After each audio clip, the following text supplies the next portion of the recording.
3 heures du matin, les pompiers luttent contre les flammes depuis plus de 15 heures. Un combat nocturne.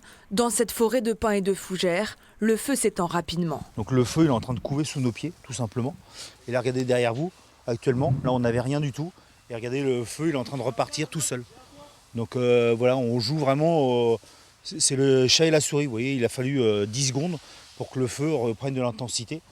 Donc là, les collègues qui sont à côté, voilà, ils finissent de traiter le premier foyer qui est sur la gauche. Et regardez devant vous, là, à 2 mètres, les flammes repartent seules. Donc c'est là toute la complexité du feu de forêt. 100 hectares dont la moitié de chaumes ont déjà brûlé. Là, sur votre droite, les gars, ils repartent, là, regardez. Là, les fougères. La mission de ces soldats du feu, éviter que les flammes se propagent dans ce labyrinthe de 2000 hectares. Pour réaliser l'ampleur de cet incendie, nous suivons une équipe de dronistes. Ces appareils sont les nouveaux alliés des pompiers français. Ce qu'il faudrait, c'est qu'on aille voir aussi là ce qui paraissait attaqué dans la 80. Ouais, et là, c'est ton flanc. Perché à plus de 150 mètres de hauteur, il permet d'identifier les zones à risque et de mieux positionner les moyens engagés. On voit déjà les parties déjà incendiées, on voit aussi les parties chaudes et actives. Et donc là où il faut sans doute mettre les moyens de façon prioritaire.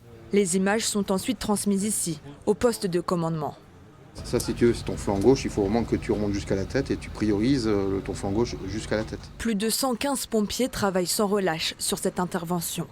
Le site est sous grande surveillance car dans les prochains jours, le vent et la chaleur font craindre des reprises de feu. On est vraiment dans une configuration comme on peut se retrouver, on va dire, dans les Landes ou en Gironde, alors de manière beaucoup plus modeste. On est avec on va dire, un massif de résineux, avec un vent qui s'installe donc sud-est, donc qui va pousser éventuellement le feu vers la partie qui n'a pas encore été, donc qui est boisée et qui n'a pas été brûlée. En Normandie, c'est le plus gros incendie sur un massif forestier cette année. Des arbres partis en fumée en quelques heures. Il faudra plus de 20 ans pour retrouver un boisement similaire.